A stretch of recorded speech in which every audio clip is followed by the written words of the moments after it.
how long it really takes an avoidant to regret losing you, but they'll never tell you. When an avoidant loses someone they love, it doesn't look like the movies you've seen. There are no immediate breakdowns, no desperate calls the next day, no showing up at your door with flowers and apologies. Instead, their regret comes in waves, in delayed realization, in quiet moments months later when they're alone. It's regret delivered in slow motion packaging, wrapped in denial, tied with pride, and sealed with stubborn independence. But don't be fooled by the silence. When an avoidant person loses someone who truly mattered, it's not that they don't feel the loss deeply. It's that they feel so much it overwhelms their entire system. They've spent a lifetime training themselves to stay safe by staying emotionally distant. So when loss hits them real and undeniable, it challenges everything they built to protect themselves. And that's when they start to process what they've lost slowly, painfully, but inevitably. The first stage happens almost immediately, but you'd never know it. Within the first few days after losing you, an avoidant experiences what I call relief regret. This may sound contradictory, but for someone wired to fear emotional overwhelm, the initial aftermath feels like they can finally breathe again. No more pressure to open up, no more expectations to meet, no more fear of disappointing you. They convince themselves this is what they wanted all along. But here's what's really happening beneath that surface relief. Their nervous system is still in shock. They're running on autopilot, doing their usual routine, maybe even feeling proud that they're handling it so well. But if you look closely, you'll notice the small cracks. They're sleeping more or not at all. They're avoiding places that remind them of you. They're keeping busier than usual. To an avoidant, this stage feels like winning, but it's actually their emotions being temporarily frozen. They're not processing the loss yet because their brain is still protecting them from the full impact. This isn't real relief. It's emotional numbness disguised as freedom, and it never lasts long. The second stage hits around week 3 to 6, and this is when the real psychological warfare begins. The initial numbness starts wearing off, and suddenly they're hit with what feels like random waves of emptiness. They'll be going about their normal day, maybe making coffee or driving to work, and suddenly they feel this strange, hollow feeling they can't quite name. This is when they start noticing your absence in ways that catch them off guard. Your favorite song comes on the radio, and instead of changing it, they sit there feeling something they can't identify. They find themselves reaching for their phone to text you about something small, then remembering you're not there anymore. But here's the thing about avoidance in this stage. They don't call it missing you. They call it being distracted or having an off day. They're masters at reframing their emotions into something more manageable. They might even start dating someone new during this time, not because they're over you, but because they're trying to prove to themselves that they are.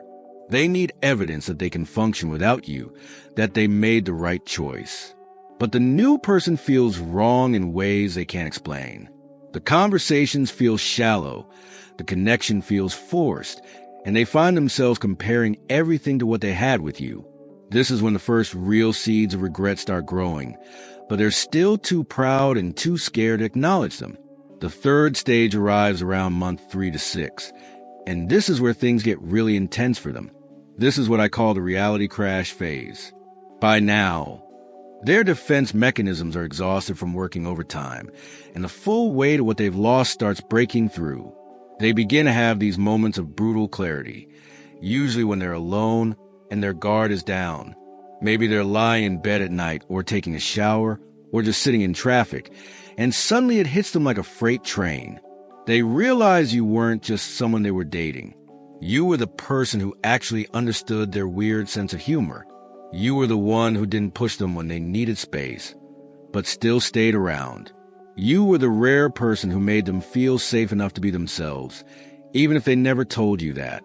This realization is terrifying for an avoidant because it forces them to admit they were wrong, not just about the breakup, but about their entire approach to love. They start replaying conversations, remembering moments when you tried to get closer and they pulled away.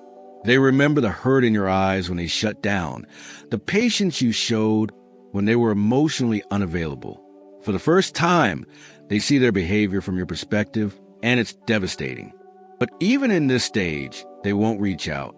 Their pride is still too strong, and they convince themselves it's too late, that you probably moved on, that they don't deserve another chance anyway. This is when they start the mental torture of checking your social media obsessively, looking for signs of whether you're happier without them. The fourth stage happens around month 6 to 12, and this is when regret becomes unbearable. This is what I call the ghost phase, because you start haunting every aspect of their life. Even though you're not there, by now, they've tried everything to move on.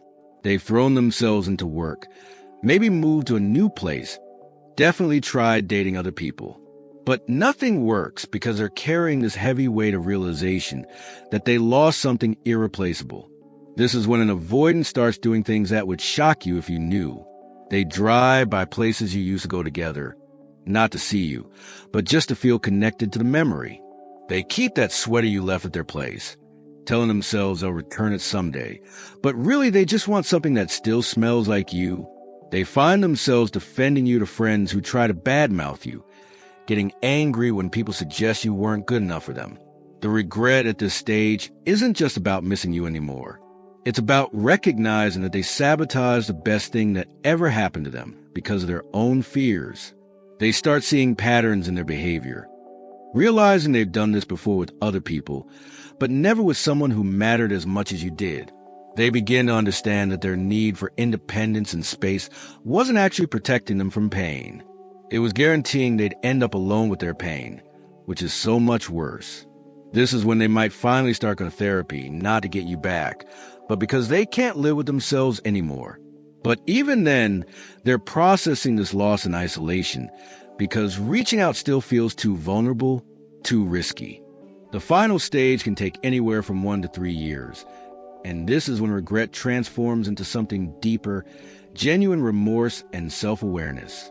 By now, they've stopped trying to run from the pain and started sitting with it.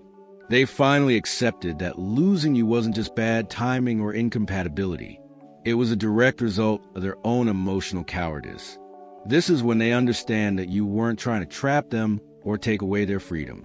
You were offering them unconditional love from someone who actually saw them and chose to stay anyway. The cruelest part of this final stage is that this is when they're finally emotionally ready for the relationship they lost. They've learned to sit with uncomfortable feelings instead of running. They've developed the tools to communicate instead of shutting down. But by now, you've likely moved on with your life, maybe even found someone who can love you openly from the start. So if you're wondering how long it takes an avoidant to regret losing you, the answer is both immediate and forever.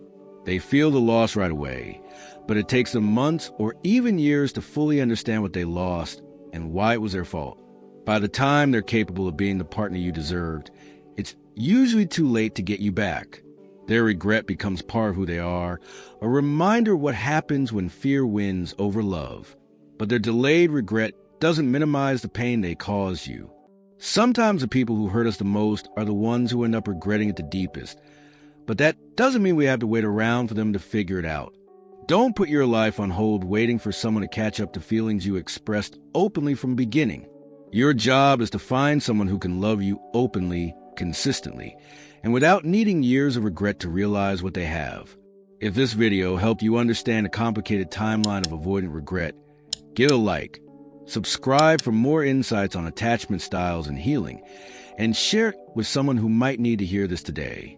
Remember, understanding their process can bring you closure, but it shouldn't bring you back to waiting for them.